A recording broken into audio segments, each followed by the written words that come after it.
I'm Diana, 34 years old, and 3 weeks ago, I signed away everything I had to my soon to be ex husband. The 5-bedroom house, both cars, the real estate company, all of it. My lawyer begged me not to do it. My mother in law smirked from the gallery seats. Brittany, my husband's 27-year-old mistress, actually took a selfie right there in the courtroom. And Vincent, the man I once thought I'd spend my life with, smiled like he'd just won the lottery. But that smile disappeared exactly 47 seconds later, when his lawyer finished reading the final clause in our agreement. Before I tell you what happened, if you find this story worth hearing, please take a moment to like and subscribe, but only if you genuinely want to. And if you're watching right now, drop a comment letting me know where you're from and what time it is there. Now, let me take you back 3 years, to the night I accidentally opened the wrong drawer in Vincent's office. 8 years of marriage, that's how long I spent building a life with Vincent Saunders. From the outside, we had everything. A sprawling colonial house in the suburbs of Houston with 5 bedrooms we didn't need. A Porsche Cayenne in the garage for him, a 12-year-old Honda Accord for me. Dinner parties where Vincent held court while I refilled wine glasses. The perfect American dream, if you squinted hard enough and didn't ask too many questions. Vincent controlled everything about our finances. "I'll handle the money, you handle the house," he told me on our honeymoon. And I, young, in love, desperate to avoid the kind of fights that destroyed my parents' marriage, agreed. Before Tyler was born, I was a senior accountant at a mid-sized firm downtown. I was good at it. Numbers made sense to me in a way people sometimes didn't. But when I got pregnant, Vincent sat me down with that reasonable tone he used when he'd already made a decision. "The baby needs his mother at home. I make enough for both of us." So I quit. Traded spreadsheets for sippy cups, client meetings for playdates.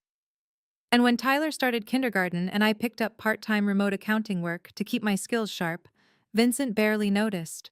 To him, I was furniture.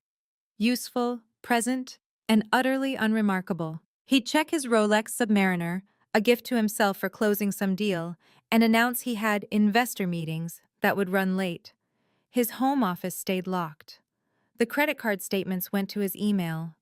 I had a supplementary card with a modest limit. Everything else was his domain. What I didn't know then, but would soon discover, was that his Rolex was bought on credit and his empire was built on sand. Tyler changed everything for me. My son came into the world 6 years ago with his father's dark hair and my stubborn chin, and from the moment the nurse placed him in my arms, I understood a kind of love I'd never known existed. Fierce, unconditional, the kind that makes you lie awake at night wondering if you're doing enough, being enough. Vincent saw Tyler differently. Our son was a legacy, not a relationship. Something to mention at business dinners.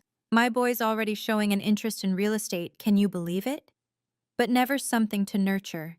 Vincent missed Tyler's first steps because of a conference call, missed his first word because he was traveling, missed every single school play, every parent-teacher conference, every bedtime story. I remember one evening, about a year ago, Tyler had been waiting by the window for 2 hours, his favorite picture book clutched against his chest. "Mommy, when is Daddy coming home? He said he'd read to me tonight." I texted Vincent. No response. Called. Voicemail. Tyler fell asleep on the couch, still holding that book. When Vincent finally walked in at 11, smelling faintly of cologne that wasn't his usual, I asked if he'd forgotten his promise. He barely looked up from his phone. "I'm building a future for this family, Diana. Tyler will understand when he's older." But I saw my son's face the next morning when he realized Daddy had come and gone without even saying goodnight. That was the night I realized something had been wrong for longer than I wanted to admit. Vincent hadn't hugged Tyler in 3 months, hadn't asked about school, about friends, about anything. Our son wasn't a priority. He was an afterthought. The night I found out the truth, I wasn't even looking for it. 3 years ago, Tyler had a school field trip coming up, and I needed his passport for some reason I can't even remember now. Vincent usually kept our documents in his office, But that night he'd left for one of his late meetings and forgotten to lock the door. I found the passport easily enough. Top drawer, right where he said it would be. But as I pulled it out, my hand brushed against a folder I'd never seen before. The return address on the top envelope made me pause. First National Bank. Final notice, stamped in red. My accountant's brain kicked in before my wife's heart could stop me. I opened it. 90 days past due. $340,000 outstanding on a commercial property loan. I opened another envelope. Wells Fargo. Delinquent account. Immediate action required. Then Chase. Then a letter from a collection agency I'd never heard of. By the time I finished going through that drawer, my hands were shaking. Not from fear, from the sheer impossibility of what I was seeing. Vincent's empire was hemorrhaging money. The properties he bragged about at parties were underwater. The company that was supposed to be our retirement was drowning in debt. Over $2 million. And he'd never said a word. I sat there in his leather chair for a long time, the papers spread around me like evidence at a crime scene. Then I did something that surprised even myself. I took out my phone, photographed every single document, time-stamped, dated, crystal clear. Then I put everything back exactly as I'd found it, turned off the light, and walked out. I didn't sleep that night, but I wasn't scared anymore. I was calculating.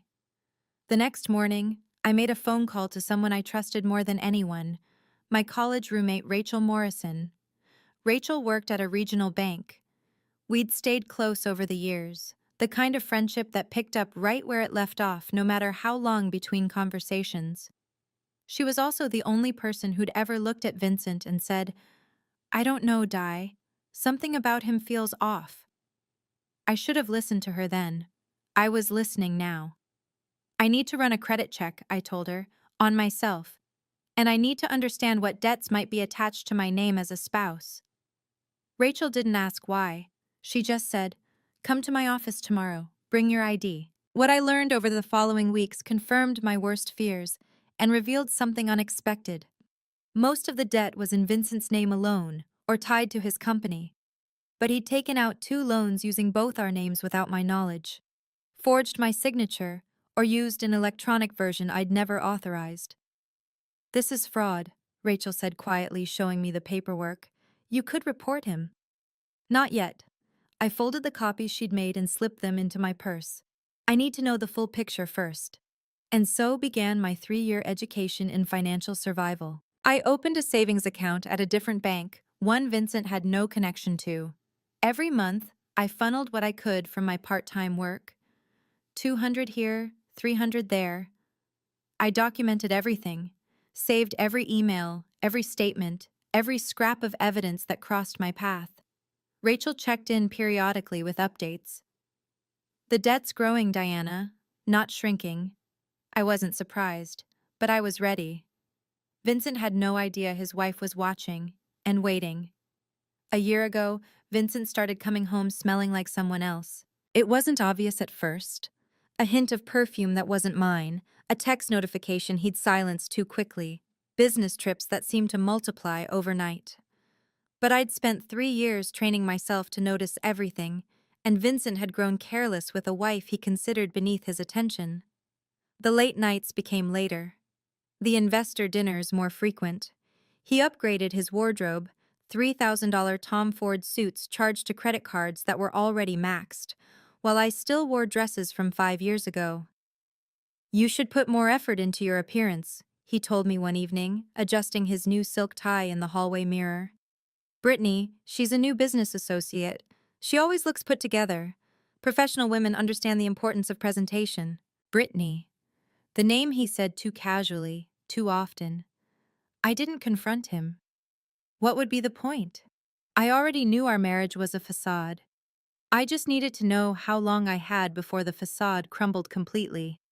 One night, Vincent left his phone on the kitchen counter while he showered. The screen lit up. "Can't wait to see you tomorrow. Wear the blue tie I like. XOB." I didn't touch the phone.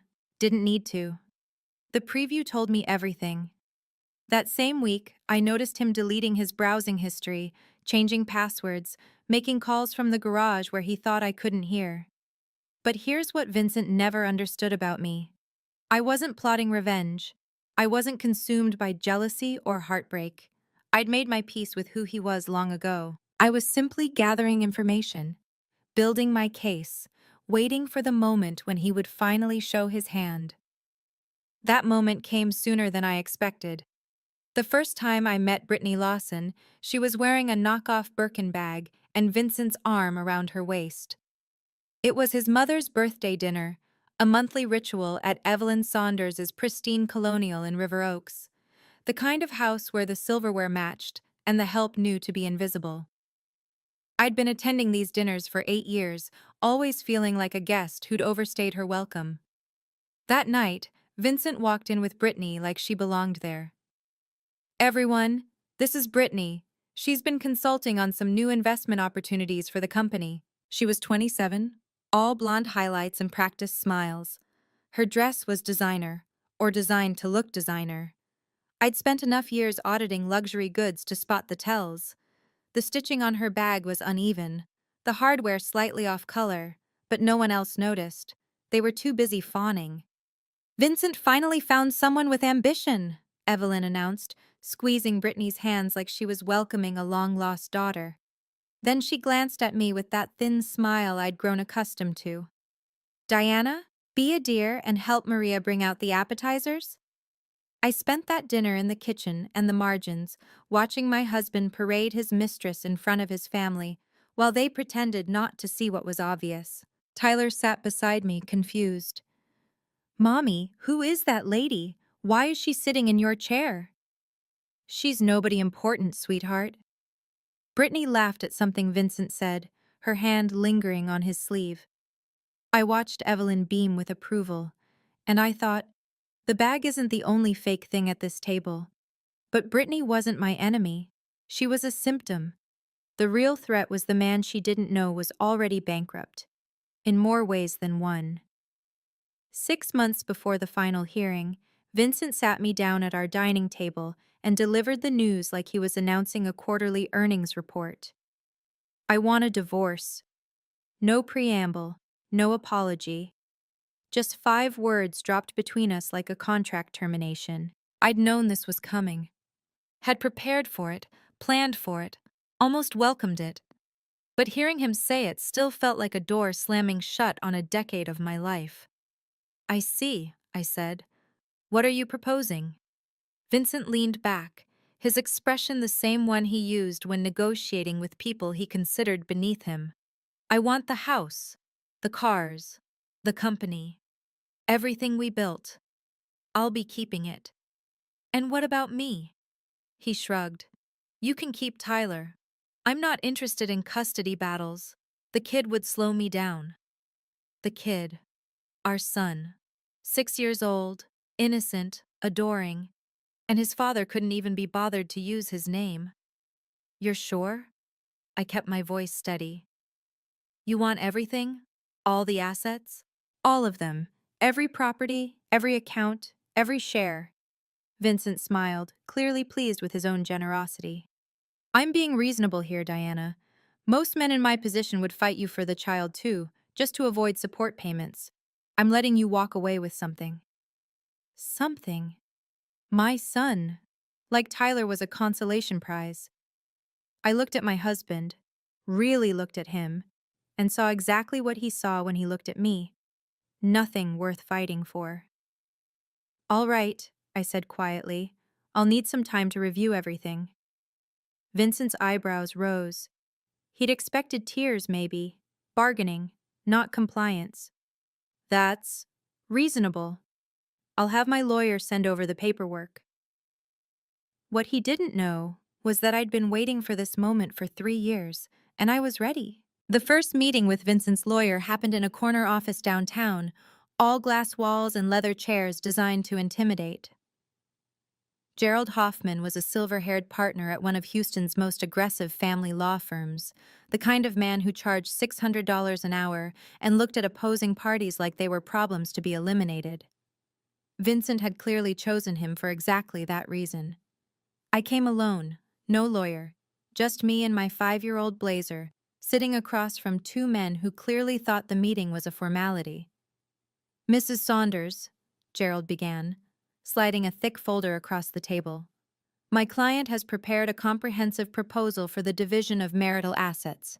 Given the circumstances, we believe this is more than fair." I opened the folder.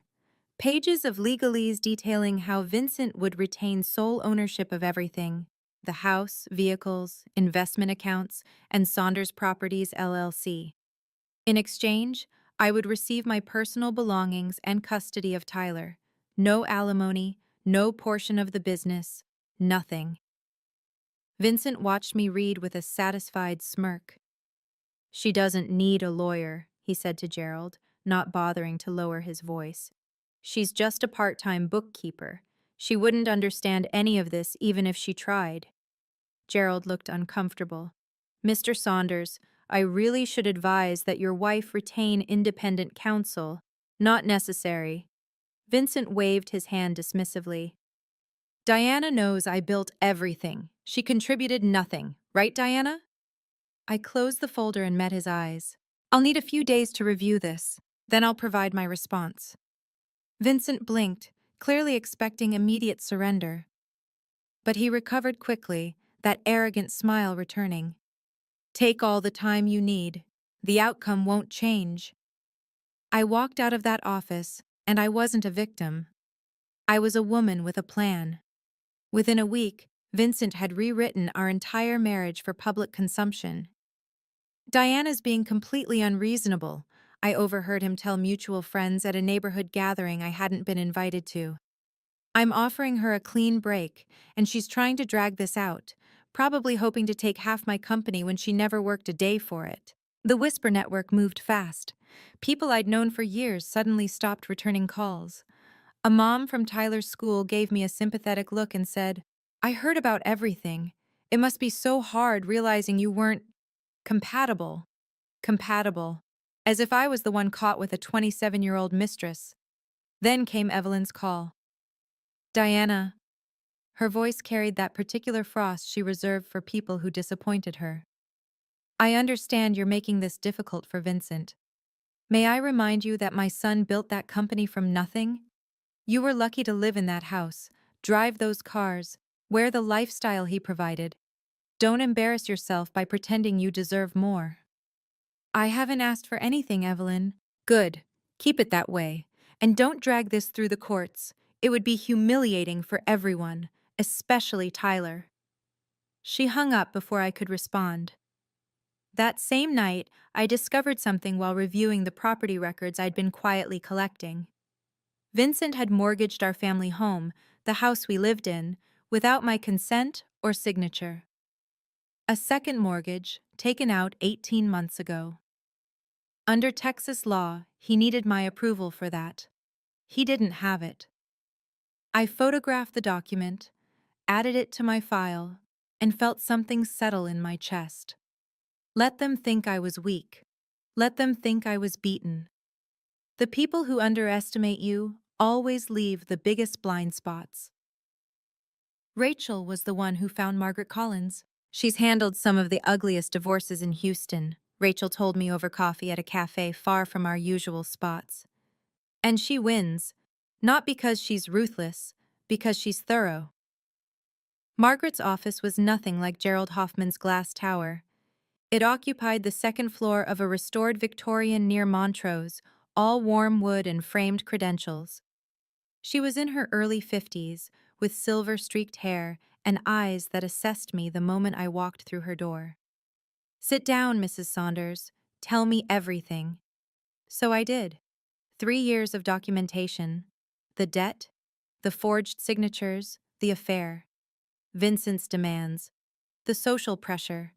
All of it laid out on her desk in organized folders I'd prepared myself. Margaret reviewed each piece methodically, occasionally making notes on a yellow legal pad. When she finished, she looked up at me with something I hadn't seen in a long time: respect. "You've done remarkable work here. Most clients come to me in crisis. You've come prepared for war." "I'm not interested in war," I said. "I'm interested in freedom." "Then let me tell you what your options are." She set down her pen, Based on what you've shown me, you could fight for half of everything. Texas is a community property state. You have grounds. Half of 4.7 million in debt? Margaret smiled, the first real smile she'd shown.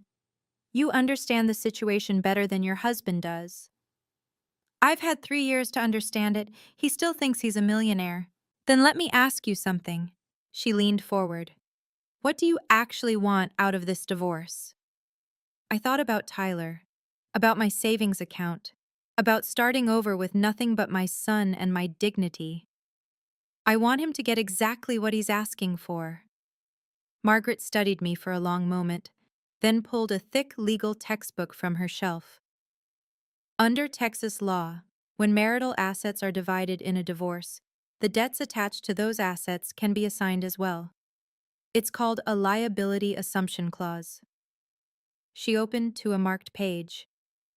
If one party agrees to take ownership of an asset, they can also be required to assume full responsibility for any liens, mortgages, or debts associated with it.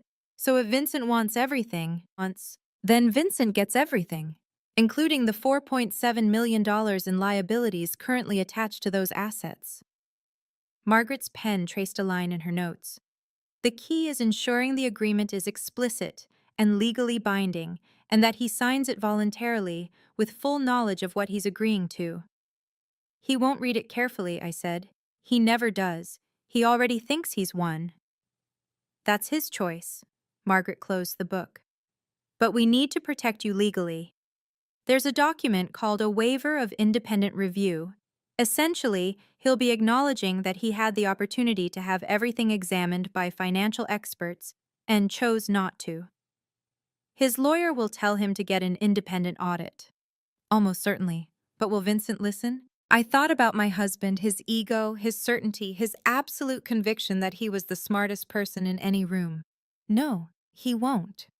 Then here's what we do. Margaret pulled out a fresh legal pad. We draft an agreement that gives him exactly what he's demanded. The house, the cars, the company, all of it. We include the liability assumption clause on page 47 of a 52-page document, and we wait for him to sign away his own future. And if he reads it, then you're no worse off than you were before. She met my eyes. But I don't think he will. Neither did I. The pressure came from multiple directions at once. Brittany called me first, actually called, not texted, her voice dripping with false sweetness. Diana, hi. I know this is awkward, but I just wanted to reach out woman to woman. She paused for effect. Vincent and I are looking at some properties together, and the financing is getting complicated because of the divorce timeline. If you could just speed things along, it would make everything so much easier. Speed things along, I repeated. You know how it is. We want to start our new chapter, and you're probably ready to move on too, right? It's better for everyone if we can just wrap this up quickly. I let the silence stretch just long enough to make her uncomfortable. I'll take that under consideration, Brittany. Then Vincent weighed in via email, always documenting himself, never aware of how those words might look later. Diana, my patience is running thin. If you don't sign within 2 weeks, I'll file a motion claiming deliberate delay. Gerald says I have grounds. Don't make this ugly. The threats continued. His lawyer sent formal letters. His mother left voicemails. Even acquaintances started reaching out with helpful advice about accepting reality. But buried in Brittany's phone call was something she probably shouldn't have mentioned. The financing is getting complicated, which meant Vincent needed assets on paper to secure new loans. He was planning to leverage the very properties that were already drowning in debt, probably to fund his new life with Brittany. He wasn't just greedy, he was desperate. I showed the email to Margaret. He's signing a waiver with this kind of documented pressure? She almost laughed. Diana, your husband is building our case for us. I just smiled. Let him keep pushing. Every threat was another nail in his own coffin. The family meeting was Evelyn's idea, naturally. We should settle this like civilized people, she announced, summoning us all to her River Oaks dining room, the one with the Waterford crystal chandelier and the mahogany table that had witnessed 30 years of Saunders family power plays. Vincent sat at the head of the table, Evelyn to his right, a few cousins and an uncle scattered along the sides like a jury. I was placed at the far end, physically marginalized, exactly where they wanted me. Diana has agreed to accept Vincent's terms, Evelyn began, not bothering to let me speak for myself. She'll sign the papers this week and we can all move forward from this unfortunate situation. Vincent smiled magnanimously. I always knew she'd come around. Diana understands she wasn't really equipped for this kind of negotiation. The cousins nodded. The uncle cleared his throat approvingly. I sat with my hands folded, saying nothing. We should acknowledge that Vincent is being extremely generous here, Evelyn continued. He's letting Diana keep Tyler, even though, she waved her hand vaguely, a boy needs his father, traditionally speaking. Tyler is my priority, I said quietly. I just want what's best for him. Then sign the papers, Vincent said. Stop dragging this out. I looked down at my hands, performing the defeated wife they expected to see. You're right, I'll sign. I only wanted to make sure I understood everything. Evelyn beamed. Finally, some sense. You see, Vincent? I told you she'd come around, once she realized she had no other choice. Across the room, I caught Tyler watching from the doorway where the nanny was supposed to keep him occupied. His small face was confused, worried. I smiled at him gently. What nobody in that room understood was that I hadn't surrendered. I just made them think I had. The night before the final hearing, I sat alone in the tiny apartment I'd rented after moving out of the house. 2 bedrooms, 1 bathroom, a galley kitchen barely big enough for 2 people to stand side by side. But it was clean, it was safe, and it was ours. Mine and Tyler's. My son had fallen asleep an hour earlier, his favorite stuffed elephant tucked under his arm. I watched him breathe for a few minutes, this small person who had become the center of my entire universe, then walked to the kitchen table where my documents were spread out. 3 years of preparation, all of it leading to tomorrow. I reviewed the final agreement one more time. 52 pages. The liability assumption clause buried on page 47, exactly as Margaret and I had planned. The waiver of independent financial review on page 49, everything legal, everything transparent, for anyone who bothered to look. Vincent wouldn't look, I was certain of it. But certainty and reality are different things, and my hands trembled slightly as I closed the folder. On the counter, I'd set out my outfit for tomorrow. A simple gray blazer, white blouse, minimal jewelry. The only piece that mattered was the ring my grandmother had left me. A thin gold band with a tiny sapphire, worth nothing monetarily but everything emotionally. It was the one asset Vincent had never thought to claim. Tyler stirred in his sleep, mumbling something about pancakes. I walked back to his room and sat on the edge of his bed, brushing hair from his forehead. Whatever happens tomorrow, I whispered, we're going to be okay. The words were meant for him, but maybe I needed to hear them too. I didn't sleep much that night, but I wasn't afraid anymore. I want to pause here for a moment, if you don't mind. Before I tell you what happened in that courtroom, I need to say something to anyone listening who might recognize pieces of their own story in mine. If you're in a relationship where you feel controlled, where someone else manages every dollar, makes every decision, treats you like you're invisible or incapable, I want you to know that you're not alone, and you're not crazy for feeling trapped. For 3 years, I stayed silent, not because I accepted what was happening, but because I was building something in that silence, a plan, a safety net, a way out that no one could take from me. I'm not telling you my path is the right one for everyone. Every situation is different, but if there's one thing I've learned, it's this. Silence isn't always weakness. Sometimes it's strategy.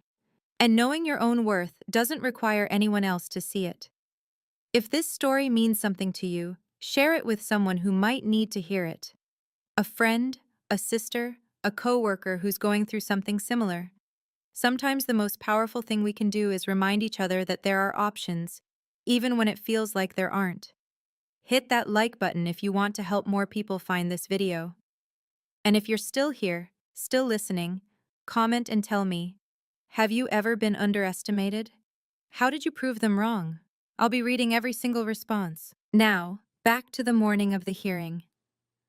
I dropped Tyler off at Rachel's house, kissed him goodbye, and drove to the courthouse in my old Honda Accord. The Porsche was already in the parking lot when I arrived. Vincent had gotten there early, eager to claim his prize. He had no idea what was waiting for him.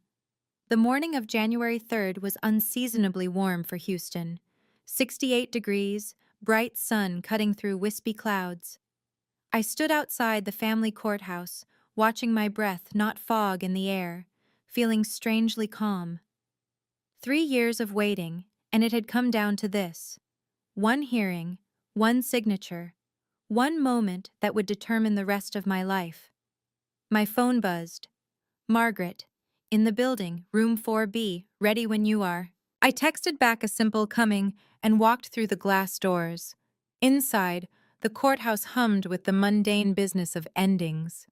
Couples signing custody agreements, lawyers shuffling papers, clerks stamping documents that would reshape families forever. Just another Tuesday for everyone except the people whose worlds were changing. I found room 4B at the end of a long hallway.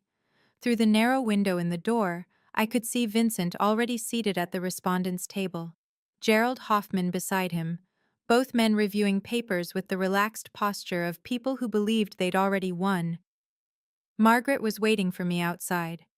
"How are you feeling?" "Ready." The word came out steady. "Is everything in order? Every document filed, every clause triple-checked?"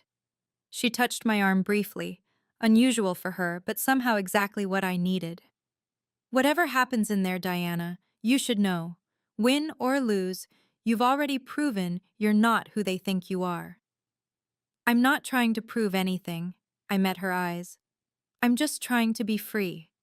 She nodded once, then opened the door. Vincent looked up as I entered. He smiled, that confident, condescending smile I'd seen 1,000 times. "Diana, glad you could make it." I took my seat beside Margaret without responding. Let him smile. It wouldn't last long. The courtroom was smaller than I'd imagined, more intimate. Wood-paneled walls, fluorescent lighting that hummed faintly overhead, rows of gallery seating that were mostly empty.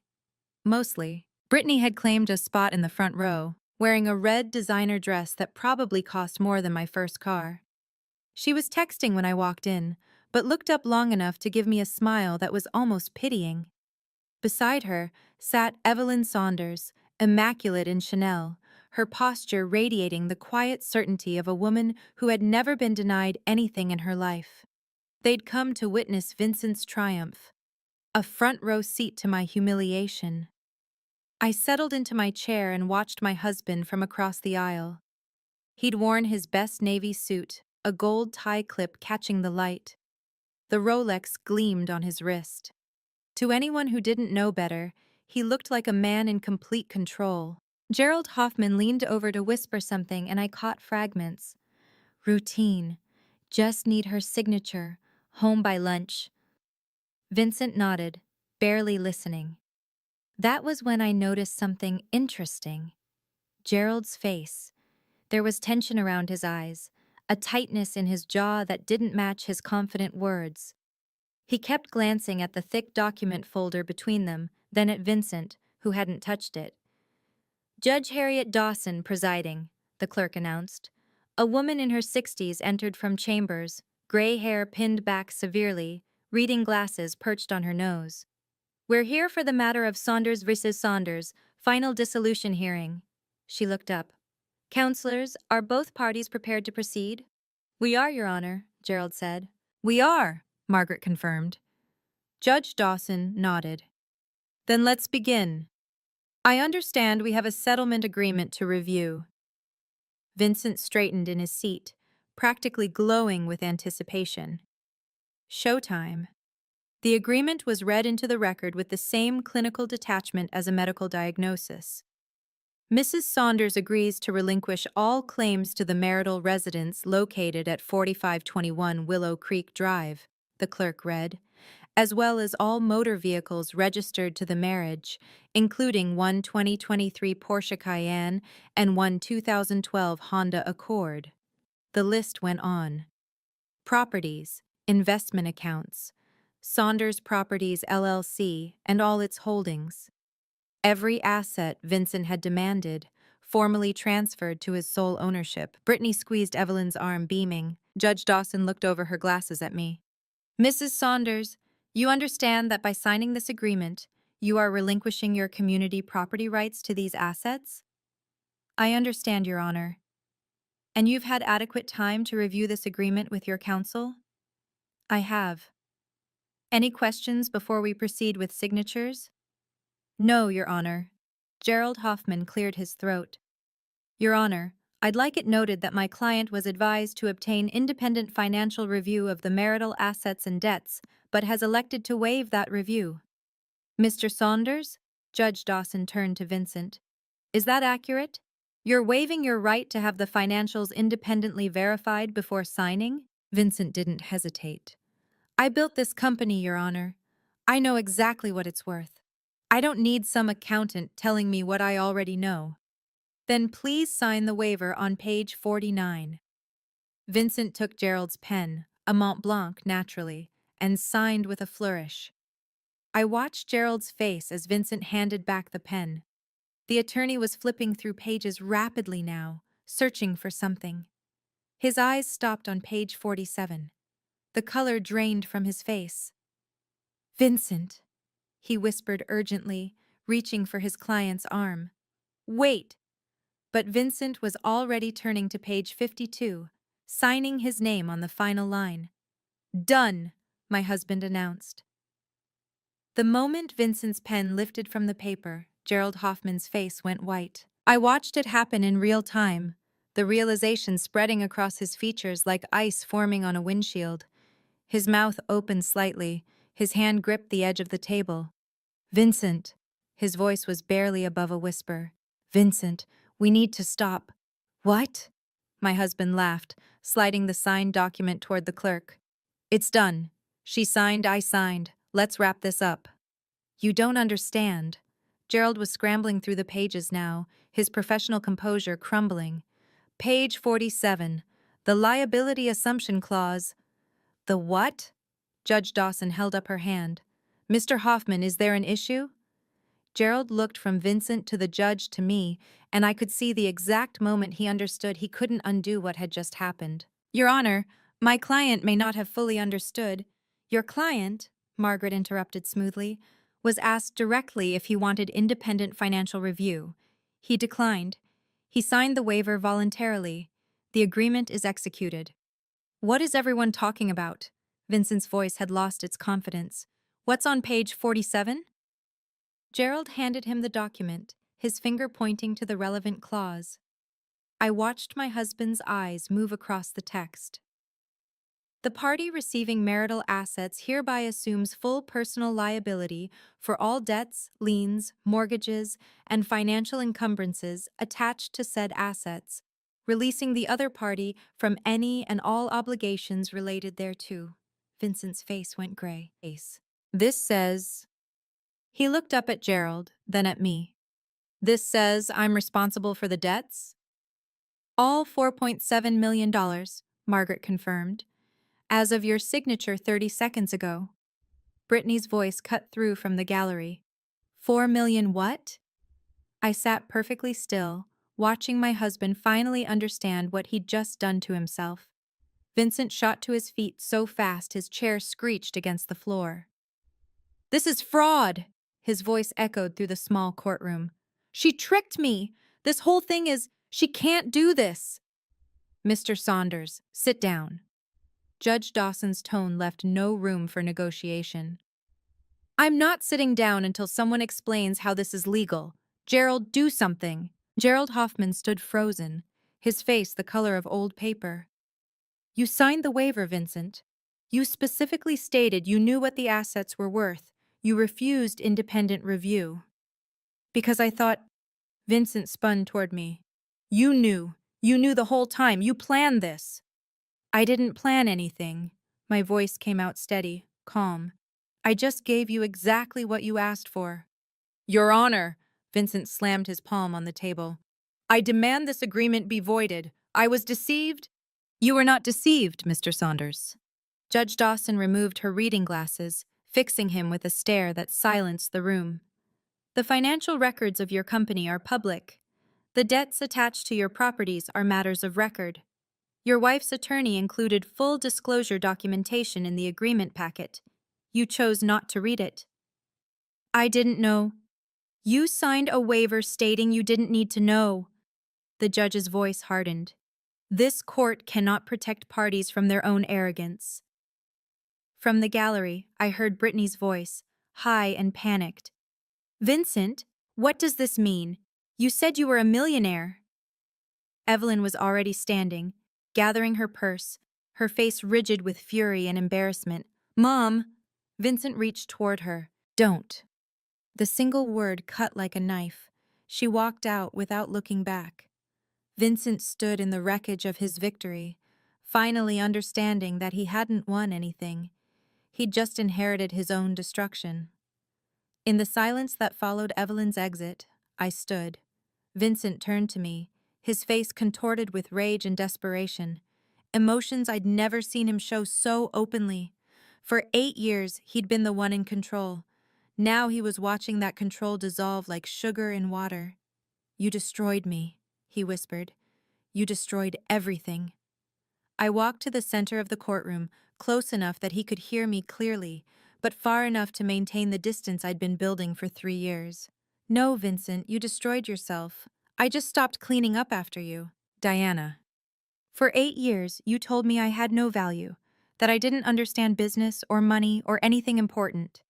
I kept my voice level, the way I'd practiced in front of my bathroom mirror on nights when I couldn't sleep. You said I was just a part-time bookkeeper. You said Tyler was a burden. You said I should be grateful you let me stay. His mouth opened, but no words came. I'm not grateful. I touched my grandmother's ring, drawing strength from the small, familiar weight. I'm free, and for the first time in 8 years, I can finally breathe. I turned to Margaret, who was already packing her briefcase with quiet efficiency. Then I looked back at Vincent one final time. I don't hate you. I'm not even angry anymore. I just refuse to let you define who I am for one more second. Diana, wait. We can fix this. We can… No! The word was final, complete. There's nothing left to fix. I walked out of the courtroom, my footsteps steady on the tile floor. Behind me, I heard Vincent calling my name, heard Gerald trying to calm him down, heard Brittany demanding explanations. But I didn't look back. I was already gone. I was halfway down the courthouse hallway when the shouting started. Through the glass doors of room 4B, I could see Brittany standing in Vincent's path, her face flushed, her carefully applied makeup starting to run. $4.7 million. Her voice carried clearly into the corridor. You told me the company was worth 10 times that. You said we were going to buy a house in the Galleria, travel to Europe, start a family. Brittany, listen. Vincent reached for her arm. She yanked away. Don't touch me. God, I can't believe I fell for this. My father was right about you. Your father cut you off. Because I chose you over him.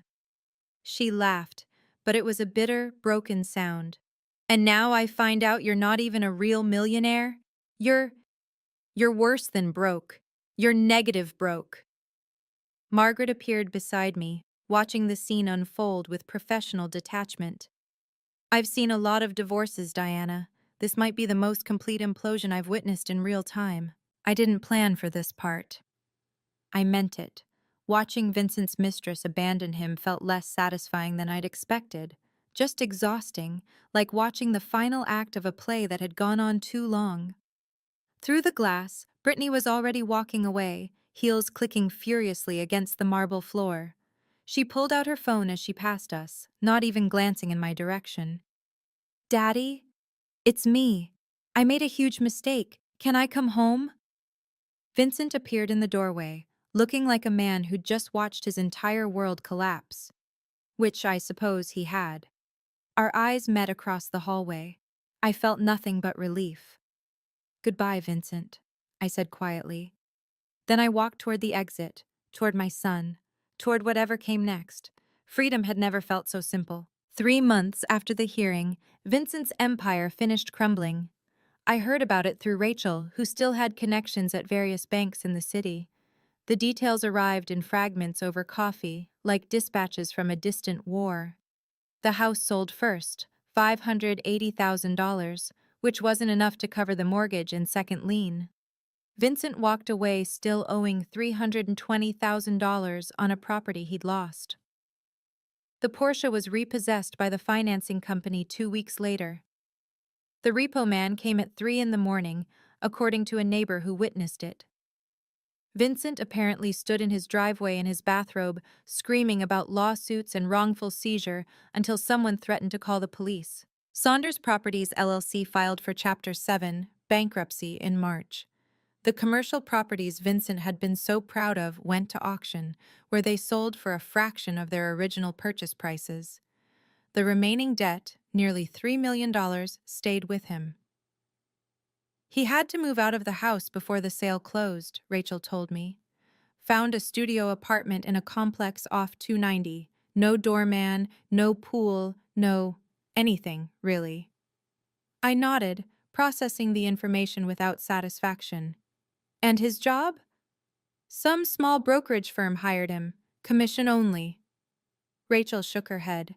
From CEO to entry-level sales in 90 days. That's got to be some kind of record. I thought about the man I'd married. His confidence, his ambition, his absolute certainty that he was destined for greatness.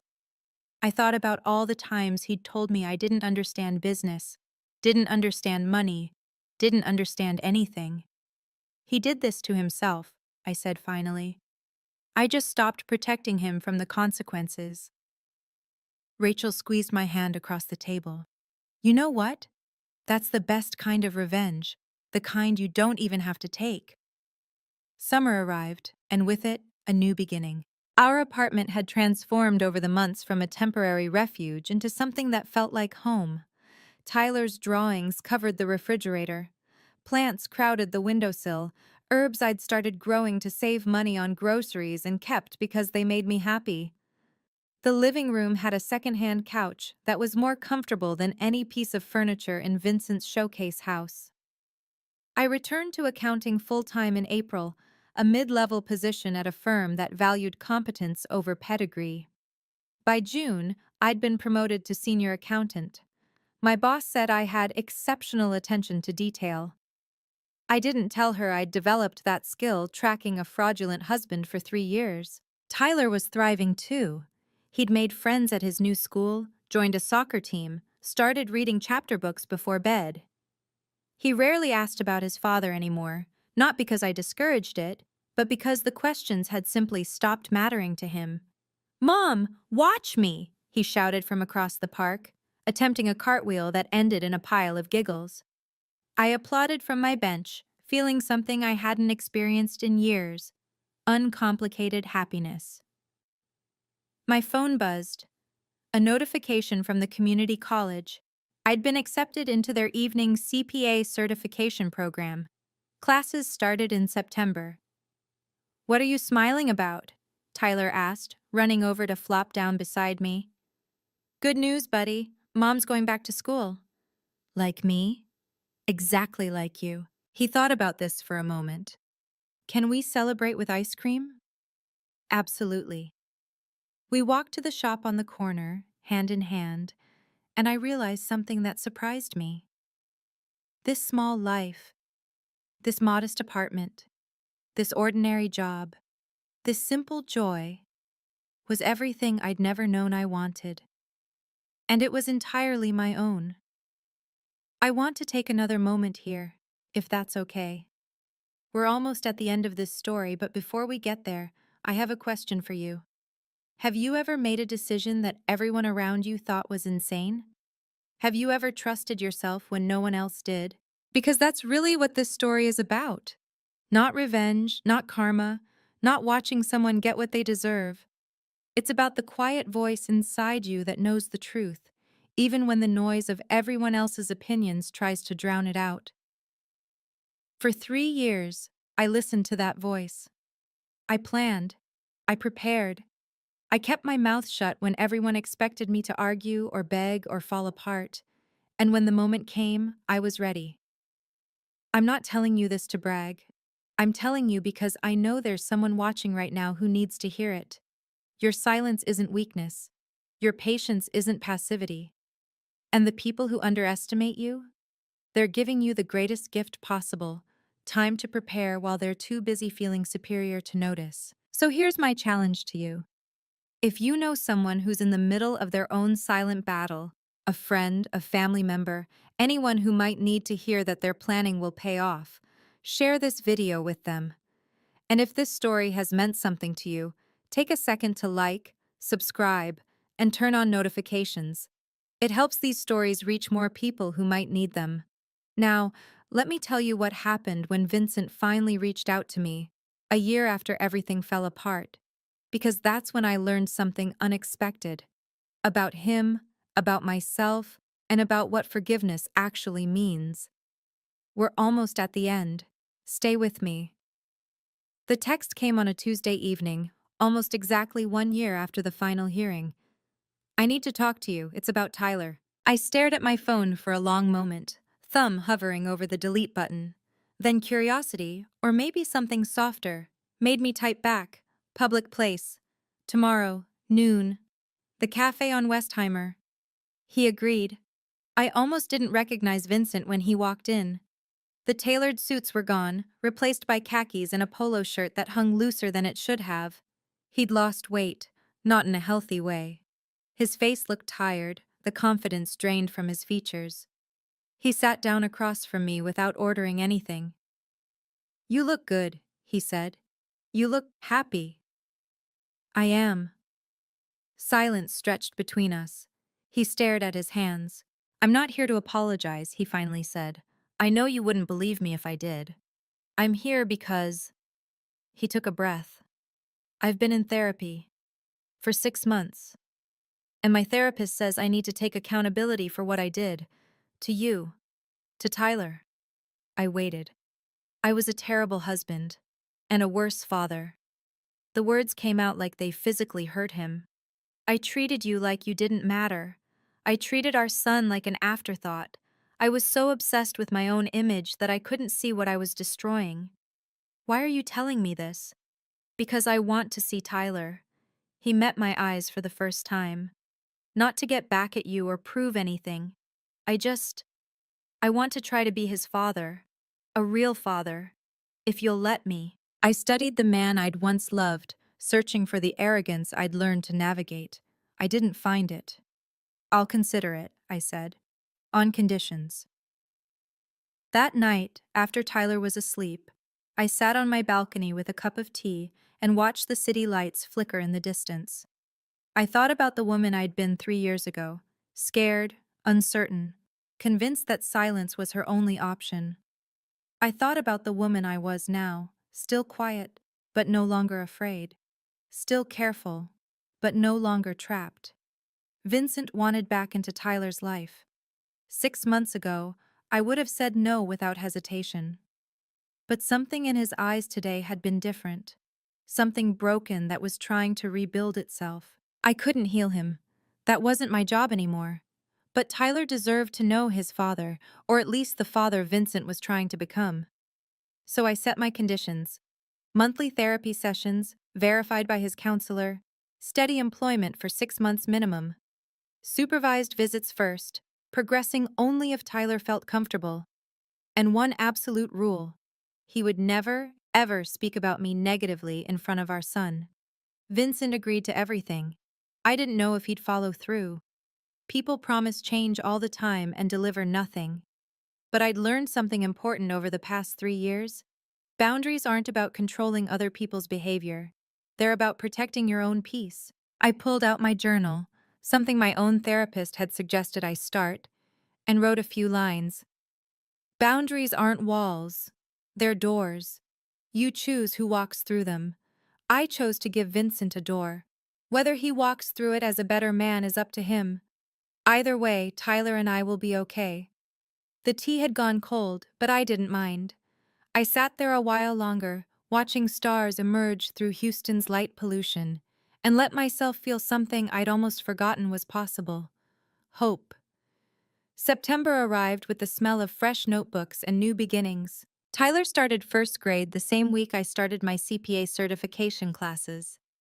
We developed a routine, homework together at the kitchen table, him practicing his letters while I studied tax law. Sometimes we'd quiz each other. He usually won. "What's 4 plus 6?" I'd ask. 10. "What's the difference between assets and liabilities?" I'd laugh. "Where did you learn that word?" "From you. You say it in your sleep sometimes." Work was going well. My boss had mentioned the possibility of partnership track if I continued performing at my current level and finished my certification. For the first time in my adult life, I was building something that belonged entirely to me. Rachel came by one evening with a bottle of wine. The good kind, not the sale rack kind we used to split in college. "I have news," she announced, settling onto my second-hand couch. "Your ex-husband paid off one of his smaller debts last month. First voluntary payment he's made since the bankruptcy." I took a sip of my wine. That's good. For him. "Aren't you curious about the details?" "Not particularly." Rachel studied me for a moment, then smiled. "You really are over it, aren't you?" I was over it the day I walked out of that courtroom. I looked around my modest apartment, the plants, the drawings, the evidence of a life built from scratch. I just didn't know what came next. Now I do. The next morning, Tyler and I walked to school together, his hand warm in mine. "Mom?" he asked as we reached the gates. "Are you happy?" I knelt down to his level, adjusting his backpack straps. "Yes, baby, I really am." He smiled, that beautiful, uncomplicated smile that made everything worthwhile, and ran toward his classroom. I stood watching until he disappeared inside. Then I walked toward my future. Before I end this story, I want to share something my therapist helped me understand about Vincent, about myself, and maybe about someone you know. Vincent wasn't born cruel. He was raised to believe that being a man meant being in control of money, of decisions, of everything and everyone around him. His father was the same way, and his father before that. When his business started failing, he couldn't admit it. Not to me, not to his family, not even to himself. Because in his mind, admitting failure meant admitting he wasn't a real man. So he doubled down, took on more debt, projected more confidence, and when the pressure became unbearable, he found someone new, someone who didn't know the truth, who could reflect back the successful image he so desperately needed to see. Understanding this doesn't excuse what he did, it just explains it. And honestly, it helped me stop taking it personally. His cruelty was never really about me. It was about his own fear of being seen as weak. As for me, I had my own patterns to confront. I avoided conflict because I watched my parents' marriage implode in screaming matches and slammed doors. I thought silence meant peace. I didn't realize I was confusing peace with paralysis. What I learned through all of this is that silence can be powerful, but only when it's a choice, not a cage. Planning is valuable, but so is knowing when to act. And your worth doesn't depend on whether the people around you recognize it.